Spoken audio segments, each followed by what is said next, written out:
There are different ways acai berries can be harvested. One way is that it grows on a large tree up to 25 meters high called the Euterpe alaracea tree, or the acai palm tree. The berry grows in clusters from the top of the tree on the branches. Each tree produces about 20 kilograms of fruit per year. The berry only stays fresh in its original form for a short period of time. That period of time is within 24 hours of harvest, which is why it is mostly sold frozen or in juices or capsules. When the berries are frozen, all the health properties it has are preserved. Another way acai berries could be harvested is that they could be wild harvested, although in turn it could cause a curved deforestation. So harvesting the naturally growing fruit is much more profitable than chopping down the trees and using that land to farm. Ripe fruits are washed and soaked in water to soften the outer skin. It used to be squeezed and strained of seeds, but now state-of-the-art processing facilities are then flash pasteurized and frozen to preserve their nutritional properties. Those are some ways acai berries could be harvested. Nutritional facts about the acai berry.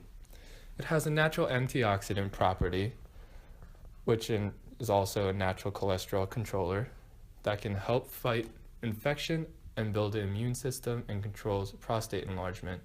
Since it's an antioxidant, it can also prevent cell damage, which can cause cancer and diseases.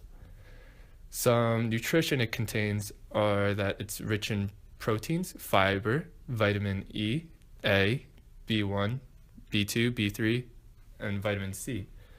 It also has essential omega oils such as omega-6 and omega-9. The fatty acid ratio in the berries resemble that of an olive oil and is believed to be the reason behind the lower incidence of heart disease in Mediterranean populations. It contains similar properties such as red wine in controlling fats in blood. And that's about it for the nutritional facts of acai. Go ahead. Okay, now she's putting it in the frozen acai, which comes in packets. And the reason why it's frozen is, like I said earlier in this beautiful video, is that the nutrients are only there for 24 hours after harvesting, so they must be frozen. They're adding bananas for texture, this juice to make it more of a smoothie. However, the juice is really bad for you because it's from concentrate and it's mostly sugar, so you might as well eat an actual apple instead of having juice. That's why people who have orange juice in the morning are stupid. Now she's blending it up in her Vitamix, which is a great blender, and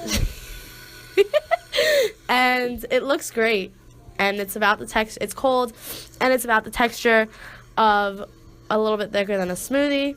Now she's adding this basin. It's just for looks, honestly. And then she pours it in, and you can see it's got its deep color, which is not from the bananas because bananas are yellow. It's obviously from the acai, which has a dark purpley color and resembles the taste of chocolate. And now she's topping it with more fruit to add more sugar to your diet because we don't have enough sugar in our diet.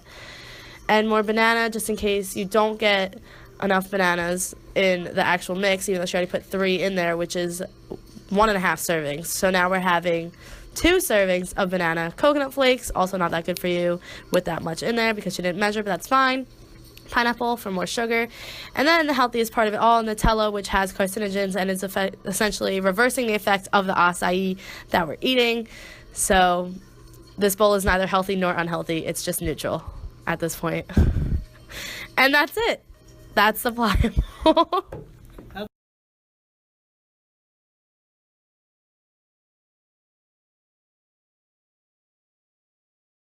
The Legend of Iyasa. Once upon a time, there was an Amazon Indian girl named Iyasa, whose father was the tribal chief. His tribe was devastated by famine when it had grown so large that there wasn't enough food to go around. To save his people, the chief decreed that all newborn babies must be killed. That's very unfortunate, as there was not enough food to feed them. Soon thereafter, the chief's daughter, Iyasa, gave birth to a beautiful girl. Unfortunately, not even his granddaughter could escape the chief's somber decree. Iyasa cried for months, grieving the loss of her beautiful daughter. One night, as she walked in the morning under a full moon, Iyasa heard this cry of a child. She hurried towards the sound and came upon the tall, slender palm tree.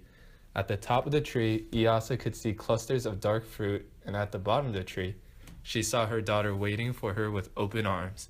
Iyasa ran toward the vision, but as she reacted out to embrace her child, she was overcome with joy and died happily beneath the tree. The next day, the chief found his daughter under the tree. She had a smile across her face, and she was looking up to the sky. He followed her gaze up the tree and saw the dark purple fruit.